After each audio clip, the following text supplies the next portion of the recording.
Assalamualaikum warahmatullahi wabarakatuh. Apa khabar semua? Saya harap yang menonton video pada hari ini diberikan keberkatan rahmat Allah Subhanahu Wa Taala.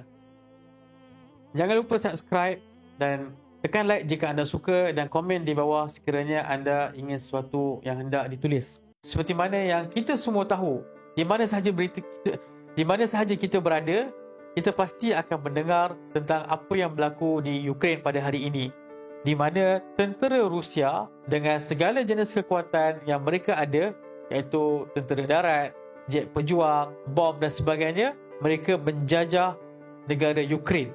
Dan negara Ukraine memberi tindak balas, di mana mereka serang semula menggunakan tentera mereka, menggunakan rakyat mereka untuk menyelamatkan negara mereka daripada terus dijajah. Apa yang menarik perhatian saya di sini adalah bagaimana tindak balas media-media barat.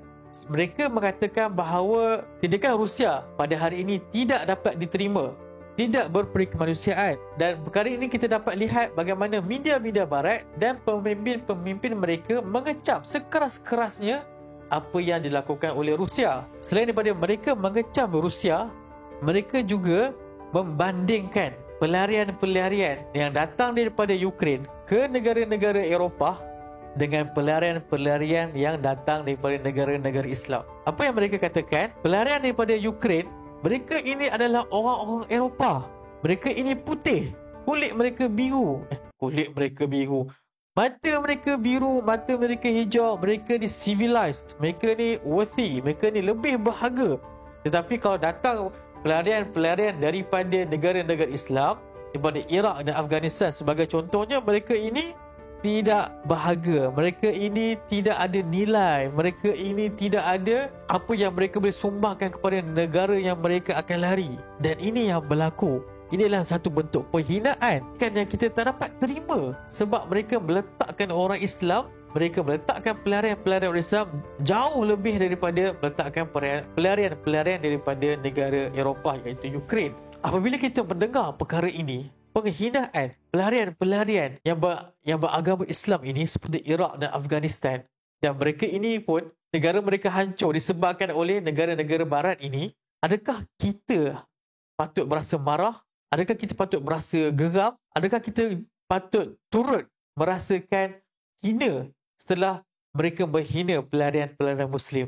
Penonton yang dikasihi oleh Allah Subhanahu Wa Taala, video pada hari ini saya ingin mengingatkan anda ayat-ayat Al-Quran, sunnah-sunnah Nabi SAW yang mengatakan bahawa nilai seorang Muslim ini sangat tinggi. Seorang Muslim ini ataupun seorang mukmin dipandang tinggi oleh Allah Subhanahu Wa Taala, dan kita tidak sepatutnya sedikit pun rasa hina seperti mana media barat menghina orang-orang Islam. Sebab nilai seorang Muslim, seorang mukmin sangat tinggi. Dan apabila kita baca sirah-sirah, kisah-kisah yang telah tertulis dalam buku-buku sejarah, kita dapat lihat bahawa satu nyawa orang Islam, Rasulullah SAW menggerakkan ribuan tentera untuk menyelamatkannya atau untuk membalas dendam ke atas kematian seorang Muslim tersebut.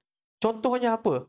Dalam perang Mu'tah, utusan Rasulullah SAW yang dihantar ke Rom, dan apa yang berlaku kepada utusan tersebut yang beragama Islam, yang juga seorang sahabat, beliau dibunuh oleh Raja Rom. Apa yang berlaku selepas itu? Rasulullah SAW apabila mendengar berita ini, baginda menyediakan 3,000 tentera Muslim untuk menyerang Rom untuk membalas dendam ke atas kematian Muslim ini. Kisah yang lain dalam peristiwa Hudaibiyah, apabila Rasulullah SAW mendengar Sayyidina Uthman dibunuh, apa yang dilakukan baginda? Baginda berikrar akan menyerang Quraisy musyrikin di Mekah. Itu yang berlaku. Bukan sebab 5 orang nyawa, bukan sebab 10 orang nyawa, tetapi sebab seorang nyawa Muslim. Dalam kisah yang lain juga yang berlaku kepada kabilah Yahudi yang bernama Bani Qainuqa, apabila mereka harass, apabila mereka mengganggu seorang wanita Muslimah, dan datang seorang lelaki Muslim yang cuba untuk menyelamatkan kabilah tersebut, bunuh lelaki tersebut. Dan apa yang berlaku kepada kabilah tersebut? Rasulullah SAW menghukum mereka. Ini adalah disebabkan nyawa seorang Muslim. Dan satu peristiwa yang agak terkenal yang berlaku di zaman Khalifah Mu'tasim, apabila seorang wanita yang diganggu oleh kerajaan Rom, wanita tersebut meminta tolong pada Khalifah untuk membantu beliau, untuk keluarkan mereka untuk keluarkan wanita tersebut daripada gangguan tersebut. Apa tindak balas Khalifah Mu'tasim? Baginda hantar surat kepada Empire Rom. Dia berkata, min amiril mu'minin, daripada ketua mukminin, ilal kalbir Rom, kepada anjing Rom. Akhrijil mar'ata, keluarkan perempuan itu minas sijin, daripada sijin, daripada penjara, daripada gangguan tersebut. Wa illa ataituka bijaishin min bidayatihi, kalau tak aku akan hantar tentera aku yang dia punya ramai itu min bidayatihi indika wa nihayatihi indi, yang seramai itu daripada tempat kau punya kawasan tu sampailah tempat aku, penuh dengan tentera muslimin. Inilah ramainya tentera muslimin yang khalifah nak hantar untuk menyelamatkan seorang wanita yang beragama Muslim. Jadi inilah tingginya nilai seorang Muslim. Penonton-penonton yang dikasihi oleh Allah Subhanahu Wa Taala. Apabila kita mendengar media mengatakan bahawa pelarian daripada Muslim ini tidak berharga, tidak bernilai dan sebagainya, ketahuilah bahawa nilai seorang Muslim tinggi nilainya, tinggi harganya di sisi Allah Subhanahu Wa Taala. Jangan kita pula melihat, oh ni pelarian orang Eropah, mereka ini berharga, mereka ini civilized, mereka ini berkulit putih, apa semua tu tak. Selagi mana dia Muslim, tak kiralah kulit putih ke, kulit hitam ke, Afrika ke, Eropah ke, dia bernilai di sisi oleh Allah Subhanahu Wa Taala. Dia diangkat kemuliaannya di sisi oleh Allah Subhanahu Wa Taala. Dalam sebuah hadis yang dihasankan oleh Albani, Rasulullah SAW berkata, ma atyabaki wa ma a'zamaki hurmatik wal mu'min a'zam hurmata 'inda Allah minki. Rasulullah SAW berkata, apabila Rasulullah SAW melihat Kaabah dan baginda berkata, wah, agungnya kemuliaan engkau, hebatnya engkau. Tetapi nyawa seorang mukmin di sisi Allah lebih bernilai daripada engkau. Itu Nabi kata kepada Kaabah. Kaabah ni tempat nombor 1 paling suci kat dunia ni bagi orang Islam. Kemuliaannya sangat tinggi sampai semua orang tahu. Tetapi semulia mana pun Kaabah, di sisi Allah Subhanahu Wa Taala lagilah mulia. Dalam nas-nas yang lain, nilai seorang mukmin ini sangatlah besar, sangatlah agung di sisi Allah Subhanahu Wa Taala. Kalau tengok ayat ini lagi jelas. Wa man yaqtul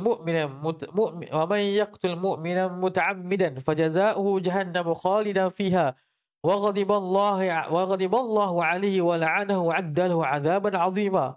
Terjemahannya, dan siapa yang membunuh seorang mukmin dengan sengaja, maka balasannya ialah neraka Jahannam, kekal ia dalamnya, dan Allah murka kepadanya dan melaknatnya serta menyediakan baginya azab seksa yang besar. Jadi Allah menjanjikan kemurkaannya, laknatnya, azab seksanya kepada seseorang yang membunuh seorang mukmin. Nampak besarnya nilai seorang mukmin di sisi Allah Subhanahu Wa Taala. Mungkin ada yang tanya, kalaulah harga seorang mukmin itu tinggi, besar di sisi Allah Subhanahu Wa Taala, kenapa kita masih ditindas?